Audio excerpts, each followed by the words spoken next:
À luz do direito, o que é que se pode utilizar como estratégia? Eu sei que cada caso é um caso, cada situação tem suas peculiaridades, muitas variáveis são observadas, e tudo vai também da interpretação do julgador, ou seja, o magistrado que está lá, o juiz ou a juíza que está lá, é quem vai decidir. E, parafraseando um querido e saudoso amigo que dizia o seguinte: cabeça de juiz e coice de mula, ninguém sabe onde vai dar, ninguém sabe para onde vai. Então, o que acontece é o seguinte: se fala das obrigações de ambos na criação, porque, inclusive, esse valor que tem que ser depositado pelo genitor todo mês é tratado como alimentos, dada a urgência, a necessidade, né, a importância que isso terá na manutenção do menor. Então é o seguinte: se fala em compartilhamento, nem guarda compartilhado, compartilhamento das obrigações. Mas, embora a guarda física, por assim dizer, geralmente caiba à genitora, cabendo ao genitor prover todo mês aquele valor minimamente estipulado, com relação aos direitos de paternidade, a convivência do menor, geralmente, ela é quase ínfima, quando está estabelecido quantos dias por mês e quantas horas em cada dia este genitor pode ter contato com o menor. Não é uma disparidade muito grande, ou seja, eu me separei porque existe ex-pai, ex-mãe, mas não existe ex-mulher, ex-marido, mas não existe ex-pai, ex-mãe nem ex-filho. Então, o que acontece?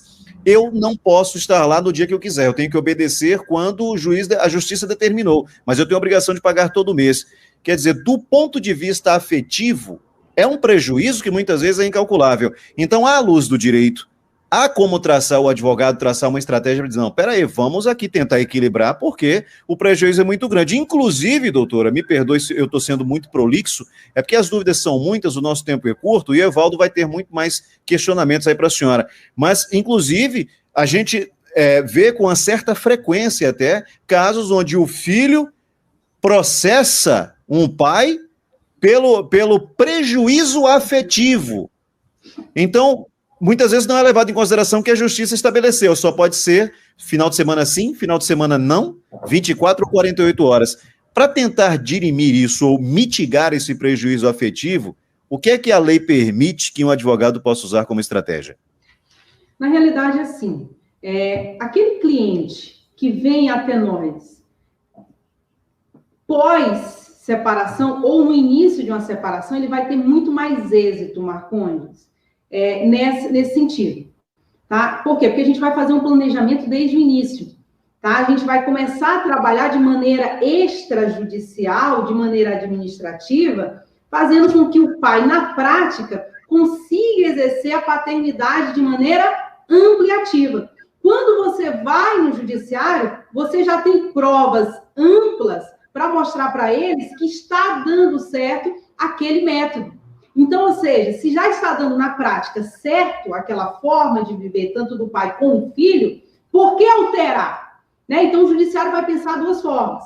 Agora, é diferente quando aquele pai já encontra-se afastado do filho. Ou seja, quando aquele pai pensa assim: não, eu não vou procurar ninguém, vou agir por conta própria. E aí, o que acontece? Muitos casos, eu estou falando assim, a maioria dos casos, porque tem gente, mesmo que seja um homem que está se separando agora, ele já tem um pouco de conhecimento, tá? Ele já sabe lidar com certas circunstâncias. Tem outros não, tá? Que perde a paciência. Vai no dia de visitar a filha, a mãe não deixa, e aí acaba perdendo a paciência e acaba gerando outro tipo de consequência, tá? Então, quais estratégias o advogado tem para atuar nessa questão?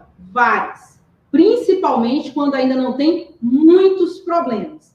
Eu falo aqui muitos problemas, que pode surgir várias coisas. Falsas acusações, tanto em relação à genitora, como também, pior, em relação ao filho, tá? E aí, quando nós temos presente esse tipo de falsas acusações, aí complica. Porque a maioria das vezes, por mais que seja uma simples medida protetiva, que adiante o pai vai ser absolvido, esse tipo de processo vai ser colocado no processo de guarda. Para quê? Para manchar a imagem paterna, entendeu? Para mostrar que aquele homem pode ser agressivo para a criança. O que faz com que surja aos olhos do judiciário, que é quem vai julgar a causa, a imagem daquele pai. E ele vai pensar, querendo ou não, vamos ser sinceros aqui, Marconi, o que vai acontecer? O juiz vai olhar aquilo e o promotor também, porque o promotor é fiscal da lei naquele momento. Ele vai olhar e vai começar, querendo ou não, eu quero falar aqui, friso, pender para o lado da genitora, porque a genitora está sujando a imagem paterna, tá? Então, a estratégia, eu falo para cada pessoa que está me assistindo. Se você está se divorciando, o seu trabalho na atividade, para você exercer sua atividade paterna, vai começar a partir do momento que você pensar em se divorciar, tá? É um trabalho, você vai pensar na dissolução da sua união estável, você vai pensar no processo de divórcio, você vai pensar em como lidar com a sua ex-companheira, porque até isso você tem que pensar, porque ela vai pensar que está sendo abandonada. Então, como eu vou lidar com esta senhora? Como eu vou lidar com isso? Então, o advogado familiarista, ele é meio que um psicólogo, porque ele tem que lidar com todas as situações. E quando nós estamos falando de um processo de divórcio, a consultoria jurídica entra de maneira bem ampla comparado à questão do litígio, né? Porque você vai dizer, olha só, ele vai pegar uma mensagem e vai mandar para o advogado. Olha aqui, doutor, o que ele acabou de mandar? O que ela acabou de mandar? Aí você tem que aconselhar o seu cliente para não responder à altura do que está sendo enviado para você. Que é justamente para quê? Para não atrapalhar um futuro acordo. Agora, eu queria falar uma coisa, Marconi. Eu quero dizer que a maioria das decisões que chegam no nosso escritório são realizadas por meio de acordo. E esses acordos, o que o pai faz? O pai quer ter paz. E o pai acaba aceitando, vai sem um profissional especialista no assunto. O que ele faz? Ele acaba aceitando o que é lhe proposto. E aí esse é o problema. Porque depois que você aceita, vem aquilo, Marconi. Como é que você vai notificar isso? Porque você acabou de aceitar que você vai ser pai de finais de semana alternados, ou seja, você só vai poder ver seu filho 4 dias depois. Sabe o que vai acontecer? Você vai sentir falta do seu filho, você vai pensar, meu Deus, o que foi que eu fiz? E aí, para você modificar isso, você vai ter que pagar mais honorários advocatícios, vai ter um estresse, porque vai gerar uma outra ação judicial e que vai gerar um tempo também.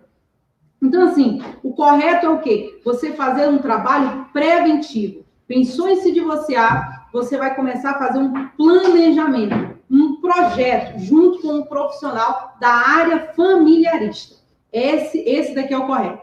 Ah, Jamile, dá para trabalhar depois que eu já estou envolvida em alguns problemas? Dá, mas é muito mais difícil. E nesse detalhe aqui que eu queria apresentar, quando você apresenta para o advogado tal situação, até o valor acaba sendo maior, viu, Marcondes? Do que você trabalhar anteriormente, desde o início, desde os primórdios dessa dissolução ou desse divórcio.